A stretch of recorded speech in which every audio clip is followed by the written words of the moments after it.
त्र्यम्बकं यजामहे सुगन्धिं पुष्टिमनरं उर्वारुकमिव वन्दनात् मृत्युमुख्यं ममितत् ॐ कर्पूरगौरं करुणावतारं संसारसारं भुजगेन्द्रहारं सदा वसन्तहृदयारविन्दे भवान् भवानी सहितं नमामि।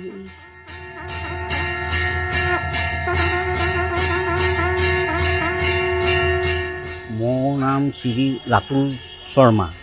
এই মহাভৈৰৱ মন্দিৰত মই কৰ্মকৰ্তা। মহাভৈৰৱ মন্দিৰত এই মহাভৈৰৱ মন্দিৰ আপোনাৰ দাপৰ যুগত বান ৰজাই এই শিৱলিংগত পূজা কৰিছিল আৰু ইয়াতে হৰিহৰ যুদ্ধ হৈছিলে। বান ৰজা আৰু ভগৱান শ্ৰীকৃষ্ণৰ লগত হৰিহৰ যুদ্ধখন হৈছিলে। হৰিহৰ যুদ্ধখন হৈছিলে অনিৰুদ্ধক বান ৰজাই অগ্নিগড়ত বন্দী কৰি ৰাখিছিলে। বন্দী কৰি ৰখা সেই উৎপত্তিটো লৈ ইয়াতে ভগৱান শ্ৰীকৃষ্ণৰ লগত বানৰ হৰিহৰ যুদ্ধ আৰম্ভ হৈছিলে। এই হৰিহৰ যুদ্ধখন বহুত ডাঙৰ যুদ্ধ হৈ গৈছিলে। এতিয়া সেই যুদ্ধখন থমাবৰ কাৰণে ইয়াতে আপোনাৰ ব্ৰহ্মা বিষ্ণু প্ৰকট হৈছিলে। প্ৰকট হৈ সেই যুদ্ধখন ইয়াতে থমাইছিলে যুদ্ধখন। সেই যুদ্ধখন আপোনাৰ হওঁতে তেজৰে ৰঙালী নৈ বৈ গৈছিলে, তেজৰ নৈ বৈ গৈছিলে। এই তেজৰ শব্দটো পাই তেজপুৰ শোণিতপুৰ নাম হৈছিলে। আৰু বাবা হৈছে স্বয়ম্ভু। বাবা নিজেই স্বয়ম্ভু আৰু এই বাবা লিংগ জীৱিত লিংগ। বাবা বাঢ়ি বাঢ়ি গৈ থাকে। আৰু আমাৰ এই মহাভৈৰৱ মন্দিৰত অগণন ভক্ত প্ৰাণ ৰাইজ আহি থাকে। সোমবাৰ দিনটোত বেছিকৈ ভক্তপ্ৰাণ ৰাইজ হয় আৰু শাওণ মাহটোত বহুত হাজাৰ হাজাৰ লোক ভক্ত আহে। আৰু শিৱৰাত্ৰিটো বহুত অগণন ভক্ত ৰাইজ আহে। বহুত ডাঙৰ পূজা হয়, চাৰি পোহৰৰ বাবাৰ পূজা হয়।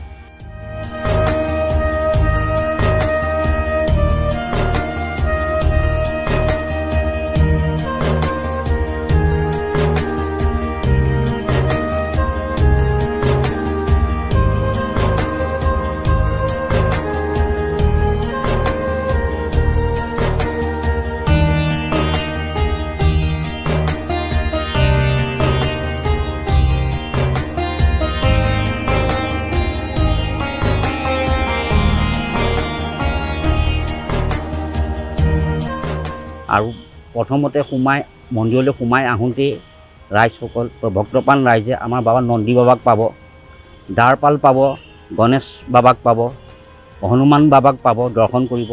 দৰ্শন কৰি ভিতৰত গৈ বাবাৰ লিংগত জল চৰাব। আৰু পূজাৰী আমাৰ থাকিবই। পূজাৰীৰ ওচৰত তেওঁলোকৰ মনৰ কথা ক'ব। সেই কথাবিলাক কৈ পূজাৰীসকলে তেওঁলোকৰ ভক্তৰ মনৰ শান্তিৰ বাবে সেই পূজা অৰ্চনা কৰিব।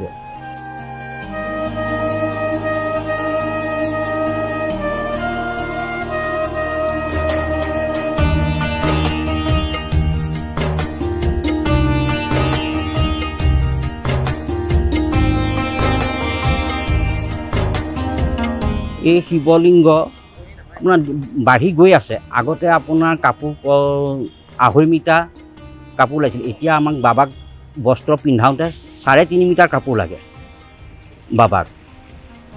বাবা বাঢ়ি বাঢ়ি গৈ আছে। আৰু যি মানে মনৰ সংকল্প লয় সেই সংকল্প ৰাইজৰ সিদ্ধি হৈছে। আৰু আমাক ইয়াত আহি কৈছেও যে আমি সেইমতে সংকল্প লৈ গৈছিলোঁ আৰু আমাক সেই সংকল্প সিদ্ধি হৈছে বাবাৰ ওচৰতে। বহুত ভক্তই আহি আমাক কৈছে।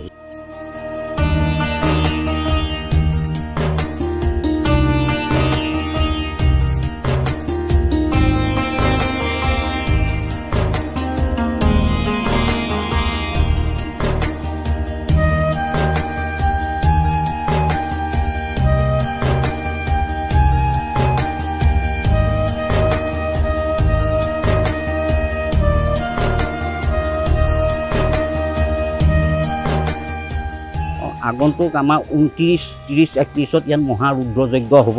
অগণন ভক্ত ৰাইজ থাকিব। আমাৰ DC প্ৰশাসন তেওঁলোকৰ জড়িত থাকিব।